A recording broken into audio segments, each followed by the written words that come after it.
언시국 TV 핫 인터뷰입니다. 오늘은 김건희 씨에게 디올백을 건넸다 곤욕을 치르고 있는 최재형 목사를 만납니다. 최 목사님, 안녕하십니까? 네, 안녕하십니까? 반갑습니다. 제가 알기로는 그 통일운동가시고 그러나 김건희 씨의 동양 선배로서 당시 유력한 대통령 후보였던 윤석열 씨의 통일관을 우려해서 이 부부와 접촉하다가 김건희 씨 실체를 알리기 위해서 디올백을 건넸다. 이렇게 정리하면 맞습니까? 네, 이제 그것 좀 보완하자면 통일관뿐만 아니라 남북 문제, 예를 들어서 북한을 혼을 내주겠다, 본때를 보여주겠다, 킬체인, 선제 타격, 그 외에도 북한에 대한 대북 지식이나 통일관이 현저히 타 후보들보다 떨어지고, 그 다음에 굉장히 그 수준이 낮은 걸 보고 또 심각하다는 걸 인지하고, 네. 많은 청중들이 저는 이제 전국에 강연을 다니는 입장이다 보니까 청중들이 더 걱정을 해가지고 나한테 조언 좀 해줄 수 없냐고, 그 사람들을, 네. 윤석열 캠프나 윤 후보를 그렇게 해서 이제 발단이 된 거죠. 그렇군요. 네네. 네. 어쨌거나 그 디올백 수수가 네. 현재 그 내란 및 탄핵 위기를 촉발한 촉발 사건이 된 것 같습니다. 어떻게 연계점이나 연결고리가 그렇게 되는 것 같습니다. 지금 네. 와서 보니까. 예. 우선 이런 질문을 좀 드려보고 싶은데 말이죠. 이 두 사람의 관계가 윤건이라고 요새 얘기합니다만 네네. 윤석열과 김건희의 관계가 여느 부부 같지가 않습니다. 제가 보기엔 무슨 이 지배하고 지배당하는 관계 같기도 하고 그동안에 접촉한 경험을 바탕으로 할 때 나름대로는 어떻게 판단하십니까? 두 사람의 관계를? 네네. 먼저 윤건이라 그러면 김건희 씨가 굉장히 화내요. 윤건이가 아니라 네. 김성렬입니다. 김성렬. 예, 네. 자기 라스트네임이 먼저 오고 네. 그 다음에 성렬이지 어떻게 윤건이면 두 번째인데 네. 예, 그런 또 이야기도 있는 것처럼 윤건이 또 김성렬 네. 그 어떤 패러디에서 보여지는 것처럼 두 사람은 일심동체, 그다음에 경제공동체, 협업체를 넘어서서 샴 쌍둥이 같이 몸은 하나인데 머리가 두 개인 그런 아주 특이한 비정상적인 부부 공동체다. 네. 일반적인 부부의 관계가 아니라 네. 비정상적인 부부 관계다. 특히 이제 가스라이팅이라고 하는 표현도 맞지만 그것도 전부가 아니고, 주종관계 이것도 맞는 말이지만 전부가 아니고, 말로 할 수 없는, 특히 이제 김건희 씨의 심리, 사이콜로지 학문적으로 본다면 앞으로 차후에 아마 심리학 그 학문계에서는 김건희 씨를 연구하는 그런 학문 장르가 있을 겁니다. 그 네. 좋은 케이스로 분명히 난 그렇게 봅니다. 그리고 자기 남편 윤석열 대통령이 자기 부인에게 아무 말도 못하는, 부인으로 인해서 지금 곤혹을 치러도 누가 옆에서 조언을 해주면 내가 우리 집사람한테 그렇게 말할 처지가 못 됩니다 라고 딱 블락을 할 정도로 네. 두 사람의 관계는 독특한 관계라는 것, 그거는 네. 확실합니다. 네. 근데 그 말씀을 들으니까 그 관계가 마치 윤석열과 윤석열 일당의 관계처럼 대통령한테 직언을 못하지 않습니까? 주변 참모들이. 네. 그 관계가 복제된 것 같은 그런 느낌도 드네요. 네네. 지금 제일 궁금한 게 말이죠. 일설에는 김건희 씨가 이 비상계엄 선포를 즉 내라는 말을 몰랐다 이런 얘기도 있던데 김건희 씨의 지금 입장이 뭘까요? 그건 말이 안 되고요. 네. 지금 윤석열 대통령이 하는 모든 국정 행위는 네. 김건희 씨의 동의나 그 허락, 승인, 그 의논이 없이는 가능하지 않다고 저는 보거든요. 네. 예, 지금 드러난 정황들이 다 그렇고요. 예. 그렇기 때문에 윤석열 씨가 계엄령을 선포한 그 배경과 배후에 김건희 씨가 인지하지 못했다. 이거는 있을 수 없는 얘기고요. 충분히 가능한 얘기고요. 그 배우는 뻔하잖아요. 명태균 씨 사건이 지금 계속 연일 다양한 여러 그 언론들에서 폭로가 되고 있는 와중에 결정적인 이제 폭로들이 남아있고 김건희 씨의 그런 부정부패나 윤석열 씨의 부정부패가 황금폰이 공개되거나 그게 이제 세상에 개방이 되면 그 후폭풍 그런 것도 두렵고 또 저희 서울의 소리가 또 퍼스트 레이디라고 하는 그 그렇죠. 김건희 씨 네. 영화를 개봉한 그 다음날 계엄령이 선포된 거거든요. 개봉 첫 시사회를 한 그 다음날 그 영화가 전국에 상영된다고 하는 그 부담감과 두려움 여러 가지 또 종합적으로 보면 시기를 이 계엄령을 이제 그날 12월 3일 날 할 수밖에 없었던 정황들이 드러났기 때문에 김건희 씨 특검을 또 방탄하고 그런 여러 가지 종합적인 것 때문에 이 계엄령이 유발이 된 거기 때문에 김건희 씨가 무관하고 계엄령과 상관이 없다라고 하는 거는 그거는 그쪽에서 만들어낸 얘기라고 저는 생각합니다. 네. 지금 목사님 말씀 들어보면은 내란의 수괴는 윤석열이고 네. 그러면 내란을 교사한 게 김건희 이렇게도 볼 수 있을까요? 아직 확인된 정황과 근거는 없지만 네. 정황이 이제 드러나거나 증거가 이제 드러나게 된다면 공개된다면 그렇게 볼 수 있겠죠. 예. 그럼 김건희 왜 조용할까요? 지금 무슨 생각을 하고 있을까요? 뭐 이제 도망갈 궁리하겠죠. 네. 예.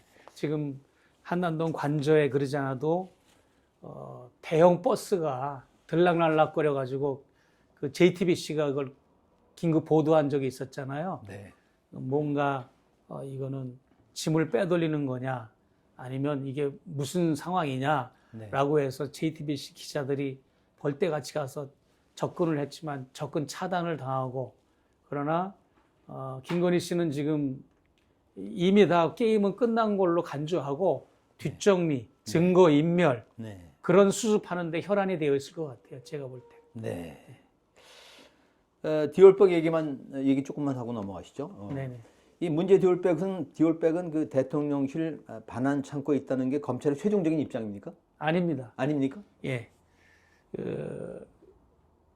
그 대통령실 반환 창고가 아니고 언론에 공개된 바에 의하면 이미 제출 형식으로 검찰에 이렇게 디올백을 네.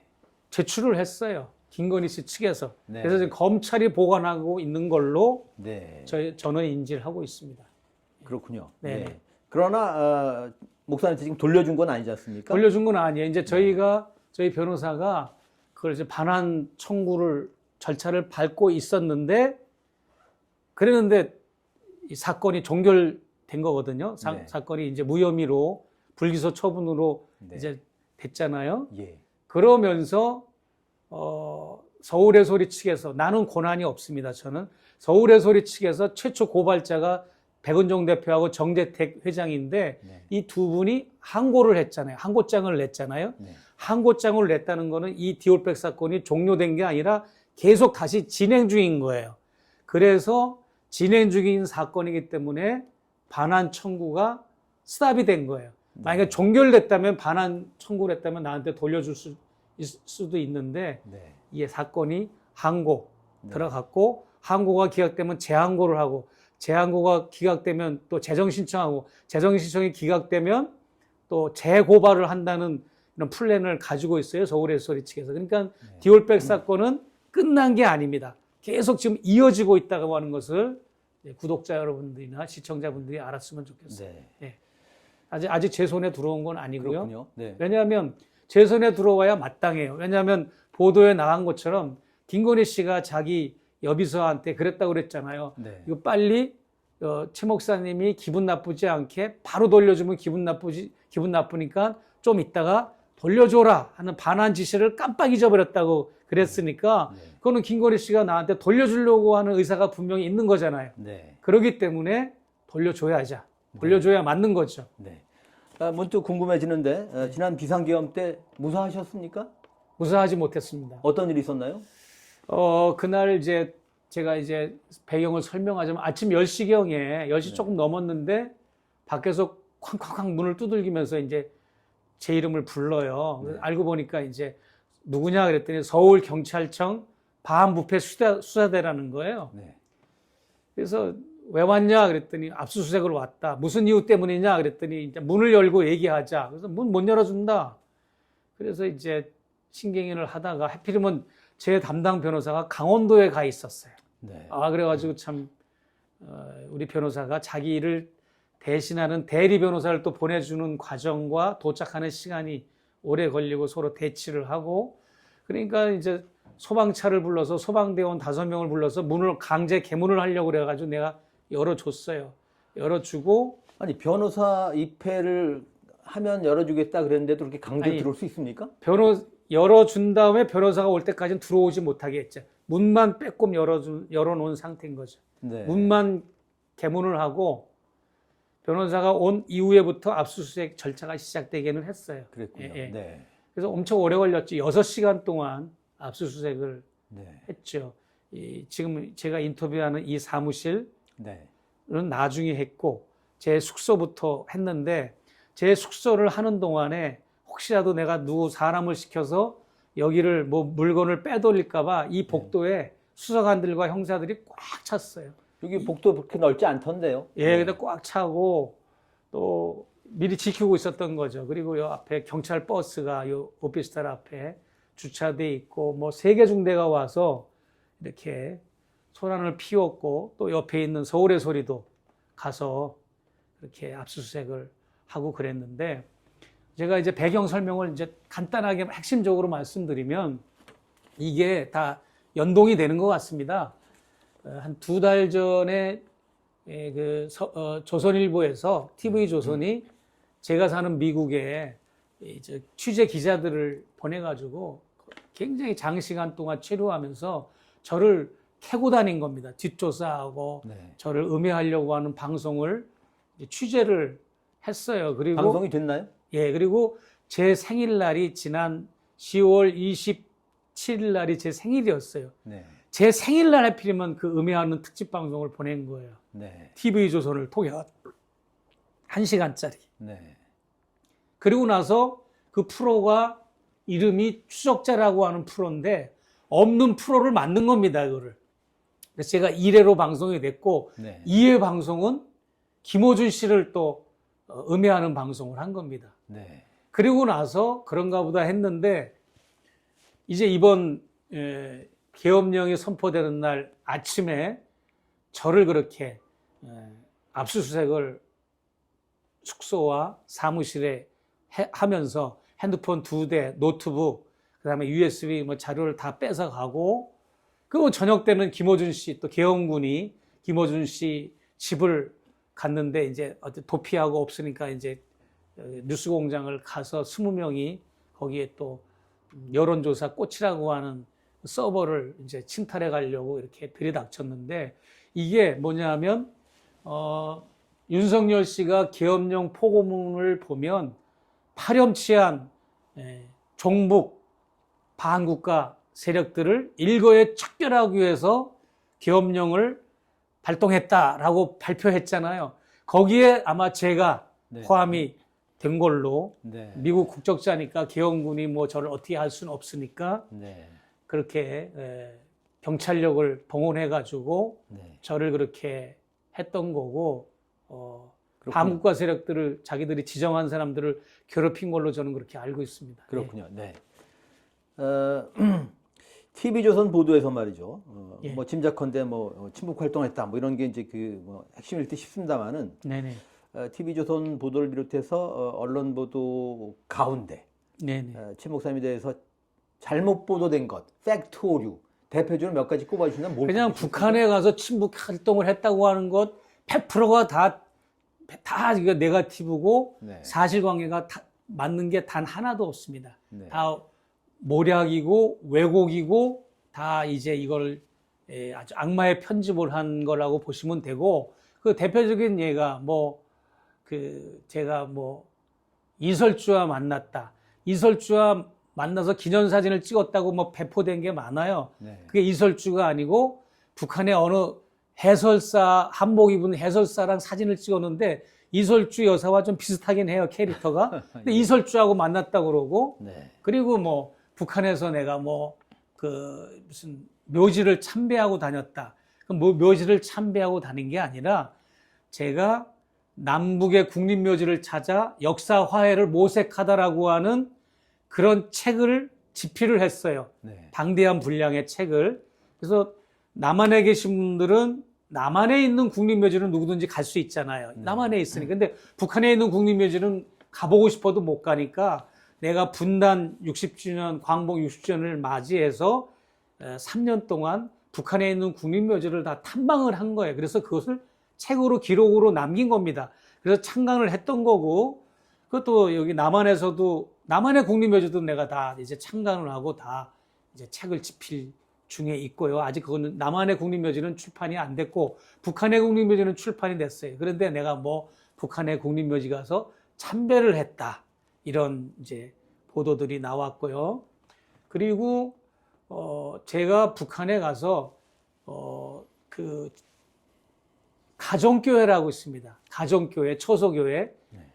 500개가 넘는 가정교회가 있는데 그 가정교회를 교류하고 지원해주고 평양 칠골교회, 봉수교회 이런 데서 설교를 하고 그리고 그들과 교류를 하면서 그들의 과연 기독교는 우리가 생각하는 대로 그대로 지금 작동이 되고 있는 건가 아니면 종교 탄압을 받는 건가 이런 쪽으로 내가 아주 면밀하게 내가 오랫동안 연구를 하고 책으로 써내고 그랬거든요. 그 책으로 써낸 게 한국에서는 또 북녘에 교회를 가다, 북녘에 종교를 가다라고 하는 책이 각각 있는데 이 문화체육부 우수관광도서로 선정돼가지고 전국에 배포도 되기도 했어요. 네. 그런 좋은 책인데 이거를 북한에 종교의 자유가 있다, 최 목사가 이렇게 말을 했다고 왜곡을 한다든지 네. 그리고 저는 지금 있는 평양의 칠골교회를 건축하는데 제가 큰 역할을 했거든요. 네. 네. 근데 그런 건 하나도 발표를 안 하고 무조건 내가 북한에서 종북 활동을 했다.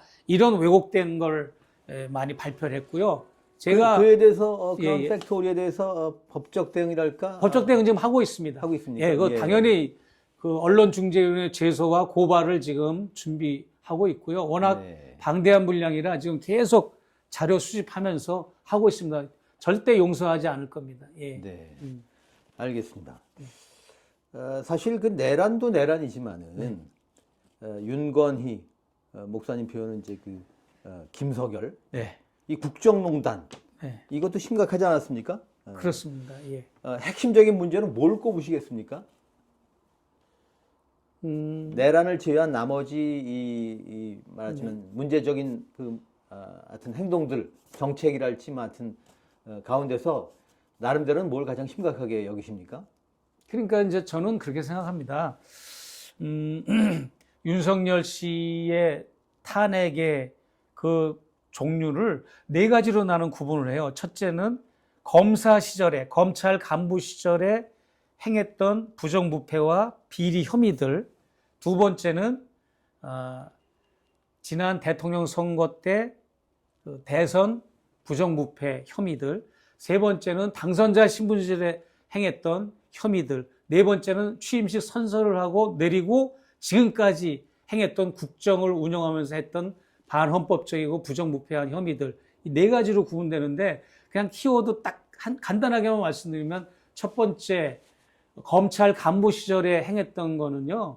심각합니다. 오죽하면 추미애 법무부 장관이 윤석열 검찰총장 직무집행 정지를 해가지고 직무집행 정지를 당한 적이 있었잖아요. 예. 그 비리들이 엄청난 범죄 행위들입니다. 예를 들어서 한명숙 총리 그 뇌물수수 그 사건을 재판하는 판사를 사찰한다든지 채널 A 사건 뭐 그런 엄청난 사건에 이 윤석열 씨가 다 개입이 되고 다 거기 이 주범이잖아요. 그런 거를 만약에 가지고 있는 사람이 해결되지 않은 상태에서 매원 윤봉길 기념관에서 대선 출마 기자회견을 했다? 정상적인 언론들이 만약에 작동이 됐다면 그 사람은 출마 선언을 한 지 한 달도 안 돼가지고 낙마를 해야 정상인 거예요.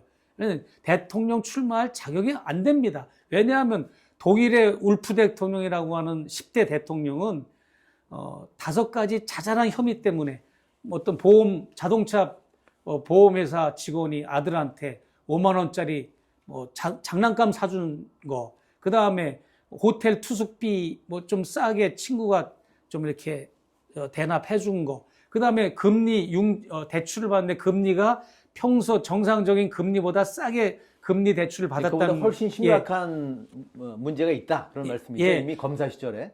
아니. 그런 울프 대통령이 대통령 현직에 있었던 거에 아니에요. 그것도 그 사람이 주지사 시절에 범했던 그런 건데, 대통령으로서 재직할 때 그 건 때문에, 주지사 시절에 있었던 그런 건 때문에, 자잘한 5건 때문에 대통령직에서 하야를 했는데, 우리 대한민국의 민도는 독일보다 민도가 높잖아요. 그러면 윤석열 같은 경우에는 이미 검사 시절에 그런 행위를 했다는 거는, 이미 그 사람은 이 재직 시절에 이런 반헌법적인 국정운행 말고도 그것만 가지고도 탄핵 요건이 되고, 두 번째는 지난 대선 시절에 했던 범법 행위들, 예를 들어서 불법 선거사무소 개설한 거 지금 다 들통났잖아요. 명태군하고도 관련된 문제들이겠네요. 네. 그러면요. 그리고 나토 정상회담 갈 때 김건희 씨가 고가의 보석류를 착용하고 갔는데, 그거는 대선 후보 시절에 신고 안 했잖아요. 재산 신고 누락했잖아요. 그런 것부터 시작해가지고 대선을 치르는 선거 기간에 불법 선거 요인이 너무 많아서 이건 당선 무효입니다. 이거는. 그 다음에 세 번째는 당선자 신분 시절에 어떤 범죄를 저질렀습니까? 양평 고속도로 조작 사건을 일으켰고, 당선자 신분 시절에 명태균 사건을 통해서 알지만 우리가 재보궐선거에 개입을 했고, 이런 행위들이 있었고, 그 다음에 이제 선서식을 한 이후에 지금까지 2년 7개월 동안 범죄 행위들을 돌이켜 봤을 때, 이 윤석열 대통령은 일단은 대통령으로서의 그 탄핵감은 차고도 넘칩니다. 차고도 넘치고, 특히 이제 윤석열 말고 김건희 씨 같은 경우에는 이제 그 청와대 대통령실의 직원들을 350명의 직원들을 본인한테 집중하고 해서 이 권력을 자기에게 이렇게 단일화 시켜가지고 본인이 컨트롤하고, 대통령실 직원들을 사조직처럼 운영하는 거죠. 그렇게 컨트롤하고, 그 다음에 정부 부처도 컨트롤하고, 그러니까 정부 부처를 관할하는 조모라는 과장을 측근으로 둔 게, 영부인이 정부 부처를 왜 관할합니까? 그 정부 부처를 관할하는 조 과장이라는 사람이 있잖아요. 그거는 그만큼 영부인이 정부 부처에 관할을 한다는 거고, 그리고 당무에도 개입을 했지 않습니까? 그래서 뭐 이제 재보궐선거뿐만 아니라 지난 40 총선에서도 얼마나 많은 공천과 관련된 지금 이야기들이 나오고 있습니까? 그런 걸 볼 때 김건희 씨가 당과 정부와 대통령실을 다 장악하고 대한민국이라는 이 국가를 공항 간제탑처럼 컨트롤하고 있는 역할이지, 단순한 대통령의 배우자의 역할이 아니었던 거죠. 그걸 내가 봤던 거고, 제가 접견할 때 금융위원을 임명하는 거를 봤고, 심각한 거죠. 목사님은 언론인으로도 활동을 하시는데, 지금 하신 얘기 가운데도 언론이 제대로 권력 감시를 했다면은, 그럼 이렇게까지 말하자면 사태가 심각해지지 않을 수 있었다는 생각에서 한국 언론에 대한 나름의 문제의식, 그런 얘기를 좀 해주시죠. 한국 언론들은 저는 그렇게 생각합니다.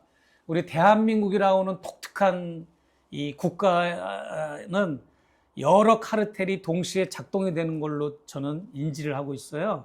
자본 권력, 언론 권력, 그다음에 검찰 권력, 정치 권력, 이렇게 이제 톱니바퀴처럼 서로 맞물려서 이 권력이 작동되는데, 기득권 동맹이죠. 그런데 이제 결국은 이 언론 권력과 자본 권력이 가장 맞물리는 카르텔이죠.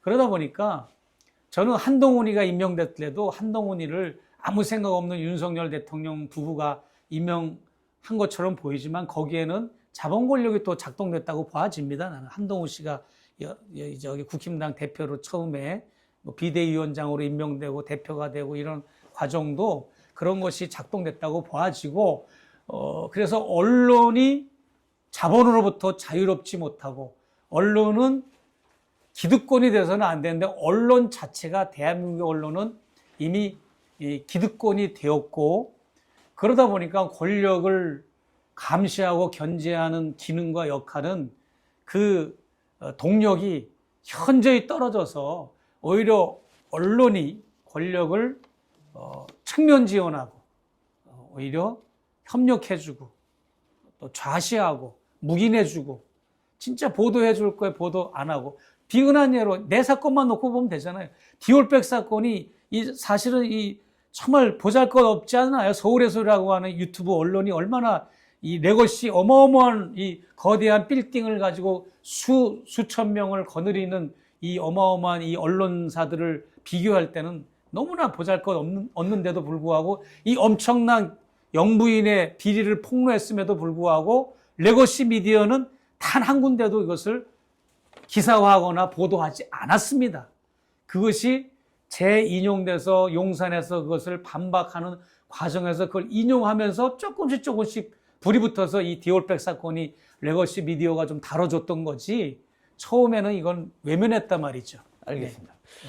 그런데 지금 이제 KBS 사장이죠. 박장범. 네, 그 인터뷰 기억하시겠지만은 앵커 시절에 윤 대통령 인터뷰하면서 이른바 파우치, 뭐 외국 회사 조그만 백 이런 보도 했지 않습니까? 예. 그 당시 어떤 생각이 드셨습니까? 예, 뭐 청문회를 준비하는 그 국회의원들 보좌관들이 연락이 많이 왔어요. 네. 예, 뭐 좀 조언이 될 만한 얘기 좀 해달라. 그다음에 질의도 많이 오고 충실하게 내 협력을 해줬는데 어떤 국회의원은 동일한 파우치를 색깔만 다르지만 파우치 똑같은 거를 사다 이렇게 들어 보이면서 막 흔들면서 막 다그친 사람도 있더만요. 네. 근데 이 박장범 이 사람이라고 하는 이 존재는 사실 KBS 사장으로서 전혀 자질이 없죠. 왜냐하면 그 언론인으로서 또 기자로서 그 대통령을 그 인터뷰하고 좌담을 한다는 거는 시청자들로 하여금 팽팽한 긴장감을 줘야 되는 겁니다. 그런데 그렇지 못하고 시종일관 뭐 대통령이 자기가 집무하는 집무실 의자에 앉아보라니까 딱 앉아가지고 영광입니다. 개인적인 영광입니다. 그러고 이 기자가 권력자와 개인적인 영광이라는 게 있을 수 없잖아요. 그럼요. 그런 말을 궤변을 늘어놓는다든지 또 모 방문자가 내 이름은 말하지도 못하고 그 방문자가 디올백을 슬그머니 놓고 갔다고 놓고 간 게 아니잖아요. 네. 나는 사진으로 이미 선물 사진을 김건희 씨한테 보여줬고 들어오라고 시간과 장소 날짜를 알려줘서 가져간 거기 때문에 이거는 가져 들어오라는 사인이었어요. 네. 그래서 두고 간 건데 이것을 억지로 두고 간 것처럼 말을 하고 또 명품 백은 분명한데 이것을 그냥 조그마한 파우치라고 축소 왜곡하고 이런 걸 봤을 때 권력을 감시하는 공영방송의 사장으로서는 전혀 자격이 안 되는 사람이죠. 뭐 결과적으로 말하자면 KBS 사장자를 그 보상으로 받았으니까 거래를 한 거죠, 거래를. 거래한 거 그거 드러났잖아요. 네. 또 뭐냐면 그 자기 와이프가 최은순 그렇다면서요? 대통령의 영부인이 살고 있는 그 남양주에 있는 거기를 새벽에 차를 몰고 간 이야기도 있고 만나고 네. 이런 권력과 결탁을 한 거죠. 예. 네. 딜을 한 거죠. 예. 예. 윤석열과 김건희 역사상 인물에 한번 빗댄다면은 예. 누가 연상되십니까? 글쎄요, 뭐 이제 가장 포악한 무슨 광해군, 연산군 뭐 이들 말들 하잖아요. 근데 그런 분들하고도 비교가 안 됩니다. 제가 볼 때는 정말로 이 대한민국 헌정사상 유례가 없는 그런 대통령 부부였고요. 이처럼 반북적이고 반통일적이고 반헌법적이고 반민주적인 대통령 부부는 없었죠. 네. 아주 최악의 대통령 부부였습니다. 네. 이제 그래서 한번 이런 질문 드려보는데 아까 이제 뭐 반북이랄지 반통일 하셨는데 보도에 따르면은 그 평양에 그 무인기 침투시킨 것, 예. 또 오물풍선 그 살포 원점 타격 지시를 했다는 것, 예. 이제 이런 것들을 그동안 하여튼 하신 통일운동의 관점에서 볼 때 예. 이게 얼마나 심각한 문제입니까? 심각한 정도가 아니죠. 이거는 전쟁을 일으키겠다는 겁니다. 왜냐하면 계엄령이라고 하는 것은 늘 염두에 뒀던 거고, 오래전부터 지금 하나하나 양파 껍질 벗기듯이 지금 청문회나 기자들의 취재 그 보도를 보면 이미 오래전부터 이게 기획이 된 거예요. 계엄령은. 그것은 하나의 김건희 씨의 비리와 부정부패 특검을 차단하기 위한 돌파구로서 이제 국지전을 유발한다거나 전쟁을 유발해서 관심을 그쪽으로 돌리는 거죠. 그런 기획이었는데, 만일 원전 타격이라고 하는 거는 발사한 그 장소를 말하는 거거든요. 네. 오물풍선을 발사한 그 담당 부대가 있어요. 네. 계속 보내니까 개인이 보내는 것도 아니고 한두 사람이 보내는 게 아니거든요. 그 부대가 있는 것이 또 평양에 아주 그 노동당이나 고위층들이 또 지내는 지역 부근이에요.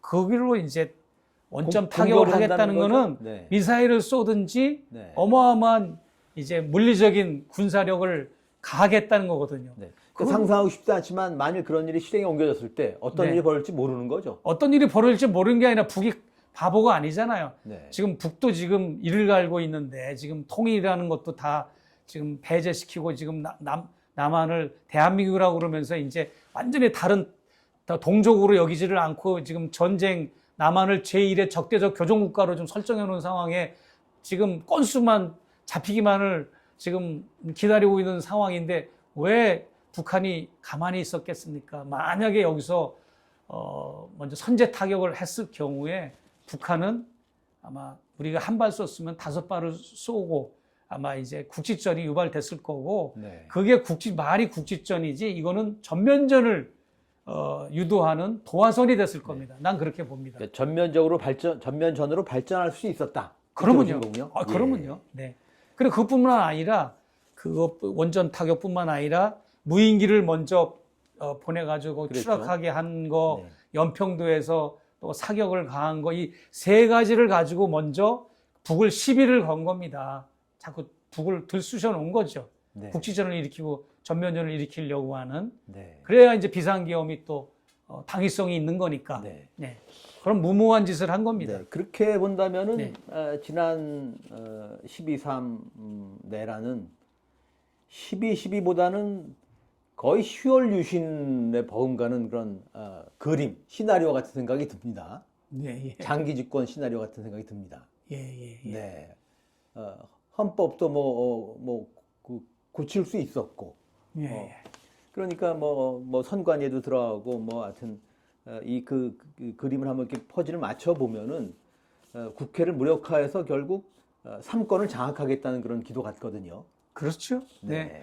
그러니까는 이제 김어준 씨가 뭐 영향력이 있는 유튜버라고 해가지고 거길 쳐들어간 게 아니라 그 사람이 운영하는 여론조사 회사 꽃이라고 있잖아요. 네, 있죠. 거기 서버를 가지려고 이제 확보하려고 했던 거고, 또 그 다음에 과천의 선관위 서버를 확보하려고 했던 거는 지난 40 총선이 부정한 선거다 이거를 이제 하기 위해서 네. 그런 조작을 하려고 했던 거죠. 그러니까는 아주 나쁜 놈들이에요. 뭐냐면 대선은 문제없이 치른 거다. 대선은 문제없이 치렀지만 지난 총선, 자기들이 패배한 지난 총선은 이건 개표도 부정이고 투표도 부정이다. 이런 걸로 보는 겁니다. 네. 그러다 보니까 국회를 해산하려고 그러면 네. 지금 이 국회의원들을 해산하려고 하는 요건 중에 부정선거였기 때문에 너희들은 해산을 해도 찍소리할 필요가 없어라고 하는 그런 거를 이제 근거 자료를 확보하려고 하는 것도 있을 것이고,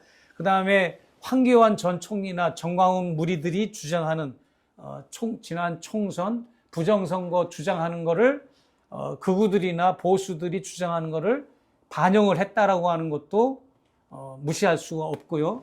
그거를 지금 국방부 장관 했던 그 김영현 씨가 SBS와 인터뷰에서 말을 했어요. 왜 구타트를 일으키냐 했더니 지난 선거가 부정선거라는 걸 입증하기 위해서 과천 그 선관위를 거기를 갔다는 얘기를 SBS하고 인터뷰를 한 게 드러났습니다. 이제 그렇게 해서 예, 예. 지난 총선 그 결과를 부정하고 예, 예. 국회도 무력화시킨 후에 재선거를 통해서 국회를 장악하려는 그런 그림이 있었던 거 아닙니까? 그것도 다분히 있었고요. 네. 재선거를 통해서 국회도 다시 뭐 자기들이 원하는 유신에 있었던 그 당이 무슨 당이었습니까? 뭐 민정당 뭐 통일치 국민회의 통해서 아무튼 국회 장악을 했었지 않습니까? 예, 그런 것처럼 네. 그런 당을 유신정우회라고 있었잖아요. 유정회였죠. 유정회, 네. 유신정우회도 당이잖아요. 그렇죠. 당. 네, 네. 그 유신정우회 같은 걸 구상했을 수도 있을 것이고, 그리고 이제 또 사법. 지금 저는 제일 지금 화가 나는 게 대법원이나 사법부에서는 성명 하나 발표 안 했다는 거가 제일 나는 분노스러워. 이번 12.3 계엄령에 대법원에서 무슨 뭐 발표한 거 없지 않습니까? 이거는 그래서 그런 어떤 상권을 장악하려고 했던 거고, 그러니까 대한민국의 모든 정치 판도와 이 판도를 다 바꿔버리려고 하는, 그래서 독재를 꿈꾸는 거죠. 그러니까는 이 김용영이라는 자가 오래전부터 히틀러의 그 나의 꿈이라고 하는 그 저서를 아주 애독서를 읽었다고 그러잖아요. 거기 보면 그런 게 나와요, 다. 뭐 나의 투쟁인가요? 나의 꿈이 아니라 나의 투쟁. 네. 거기 보면 그 내용들이 나옵니다, 이거 다. 자기들이 마음에 안 드는 사람 다 긴급 체포하고 그런 내용이 나오거든요, 그 안에. 그러니까 우리가 전두환 시절이 아니라 이 박정희 유신 시절로 돌아갈 뻔했던 박정희 거군요. 유신과 히틀러까지. 예. 자, 화제를 좀 바꿔보겠습니다. 김건희 씨의 좀 안 알려진 면모랄까. 그동안 이제 그 접촉하시면서 가장 뜻밖이었던 모습, 김건희의 캐릭터에 관해서 조금 구현해서 하실 말씀이 좀 있으십니까? 어떤 사람입니까? 예, 뭐 저는 그렇게 생각합니다. 목회자로서가 아니라 제가 일반 사회인으로서도 볼 때 모든 인간은 지구상에 뭐 60억, 70억의 인구가 있다고 그러는데 모든 인간은 모든 각자 객체는 장점과 단점이 있어요. 누구든지. 장점만 있는 사람이 없고 단점만 있는 사람은 없잖아요. 다 장단점을 내포하고 있어요. 김건희 씨도 보면 단점도 있지만 장점도 있다고 봐요. 어떻게 보면 캐리어 우먼 같은 그런 또 장점도 있어 보이기도 하고, 뭔가 이제 권력 지향적인 목표 때문에 그랬지만 학구열이 굉장히 나름대로는 학구열이라고 제가 좋게 표현을 했지만 표절은 했지만 학위와 공부에 대한 열정과 열망은 있었던 건 사실입니다. 뭐 셀 수도 없어요. 네. 최고위 과정과 서울대 대학원 무슨 석사긴 하지만 정식 석사는 아니고 특수대학원이지만 본인은 이제 정식 석사로 지금 알고 있고 착오를 일으키고 있는데, 그런 걸 볼 때 학구열도 있고, 그러나 이제 제가 이렇게 손을 만날 때마다 손을 이렇게 악수할 때 만지면 손이 냉증이 있는 것처럼 굉장히 차요. 얼음장같이 차요. 그러니까 나는 무슨 생각이 드는가 하면 뭔가 이분이 너무 지금 몸이 안 좋구나. 그리고 좀 따뜻하게 좀 감싸주고 싶다는 생각이 나 같은 경우는 확 드는 거야, 갑자기. 만나서 악수할 때. 네. 그런 생각이 들더라고요. 그러니까는 손이 차요. 네. 근데 무슨 말이냐 하면 내가 이제 비유적으로 말한 건 아니고 실제로 손이 차요. 네. 근데 이제 뭔가 이제 마성의 매력이 있는 건 사실인 것 같아요. 남성들한테 뭔가는 이렇게 끌리는 그 매력도 있고 그런 점도 있고, 그러나 이제 그 사람이 지금까지 뭐 살아왔던 과정을 보면 뭐 열심히 나름대로 살아는 왔지만 그게 과연 살아오는 과정에서 그 사람을 거쳤던 인물들이나 캐릭터나 주변인들이 피해를 안 보고 또 손해를 안 보고 그랬다면 누가 그걸 뭐라고 그랬습니까? 오히려 인간 승리죠. 뭐 줄리 여부를 떠나서 줄리였다면, 아니 뭐 말씀 나온 김에 인간 승리였던 거죠. 줄리설은 어떻게 보세요? 그러니까 이제 들어보세요. 줄리였다면 그건 오히려 인간 승리인 거죠. 줄리가 영부인이 됐다고 하는 거를. 그런데 사람들한테 피해를 입히고 손해를 끼치고 그 다음에 자신의 출세 욕망을 위해서 다른 사람들을 배려하는 게 없었다는 게 그게 좀 문제인 거죠. 줄리 의혹 같은 경우에는 뭐 안혜욱 회장을 비롯해가지고 수많은 이제 증인들이 나왔잖아요. 이 수많은 증인들은 서로 모르는 사람들이야. 서로 각자 위치와 지역과 살아오는 직업 서로 다 입을 맞춘 달라요. 게 아니다. 입을 맞춘 게 아닙니다. 그런데 네. 그 사람들이 동일한 증언을 하고 있고 그렇기 때문에 줄리 의혹에 있어서는 입을 틀어막고 경찰 조사 뭐 이런 거를 통해 가지고 기소를 하고 그런다고 해서 이게 막힐 거는 아니거든요. 그래서 그런 거는 있을 수도 있다고 봐져요. 그러나 어떤 줄리로 살았느냐가 중요한 거지 줄리라서가 문제 삼는 게 아니잖아요, 우리가. 이거 가벼운 질문입니다. 예. 이번 토요일 날 뭐 탄핵이 될지 예. 모르겠습니다만은 예. 어떻든 탄핵이든 퇴진이든 말하자면 권좌에서 물러나면 네네. 이 부부 관계가 유지될까요? 두 사람은 끝까지 간다고 봐집니다, 저는. 네. 뭐 어떤 분들은 김건희 씨가 윤석열을 버릴 거다 이런 얘기도 나오는데 그건 천만의 말씀이고요. 그 뗄 수 없는 그런 아까도 내가 말씀드렸지만 독특한 부부 공동체 관계이기 때문에 떨어지지는 않습니다. 예, 생사여탈권을 서로가 가지고 있기 때문에 윤석열은 김건희가 없으면 안 되고 김건희는 윤석열이 없으면 안 되는 거죠. 아니 그런데 그동안에 김건희 입장에서는 윤석열을 필요로 했습니다만은 여전히 윤석열은 김건희를 필요로 하지만은 권좌에서 내려면 김건희는 더 이상 유인이 없는 거 아닌가요? 그래도 아직은 윤석열이 필요하죠. 전 그렇게 보고요.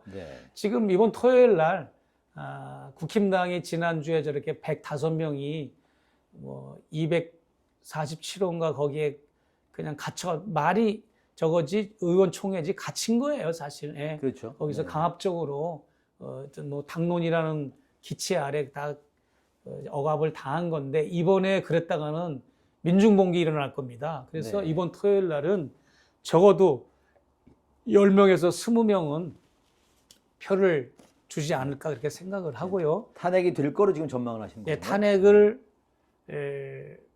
당위적으로 해야 될 뿐더러 될 거다. 당위적으로 해야 되고 그러나 이제 탄핵을 해야만이 직무정지가 되는 거잖아요. 그렇죠. 이제 헌재에서 인용이 되기까지 시간을 버는 거지만 저는 가장 지금도 난 처음에 이 디올백 사건 나면서 지금까지 내가 외쳐온 거는 뭐냐면 1년 동안 나는 자진 하야를 나는 늘 노래 부르듯이 요구했어요. 윤석열 대통령한테. 자진 하야를 하시라. 지금 국힘당은 자정 능력도 없고 수권 능력도 안 되니까 차라리 우리가 경찰서 범인이 자수를 하면 그게 자수한 거에 대한 또 베네핏이 있잖아요. 배려하는 게 있잖아요. 그러니까 빨리 자진 하야를 하면 그나마도 당신은 더 여러 가지 배려가 있어서 혜택이 있을 것이다.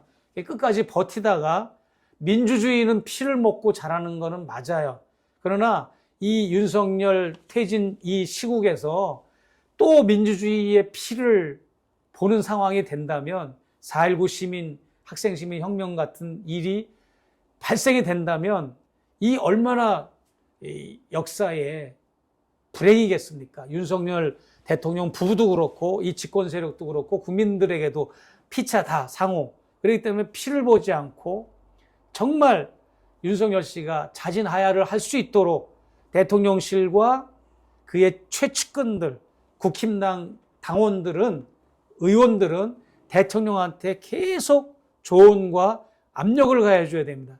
자진하야, 멋지게 자진하야를 하고 사퇴를 해라. 그게 가장 선한 방법이고 가장 모두를 위한 방법이다. 저는 그렇게 권유하고 싶어요. 오늘 보도에 따르면은 김영현 전 국방장관이 구치소에서 자살 기도를 했더군요. 그래서 이렇게 여쭤보겠습니다. 윤석열 정권의 5적을 꼽는다면 누굴 꼽으시겠습니까? 저는 윤석열, 김건희 부부 말고 5적을 말하는 거죠. 김영현, 그리고 김태효, 그 다음에 이상민, 행안부 장관 이상민 맞습니까? 이상민, 그리고 추경호, 그리고 국힘당 사무총장 의원 네. 이 5명이 오적입니다. 한덕수는 허수아비입니까? 한덕수는 그 다음으로 매겨야 되겠죠. 예, 그렇군요. 한덕수는 뭐 그렇게 큰 의미가 없습니다. 네.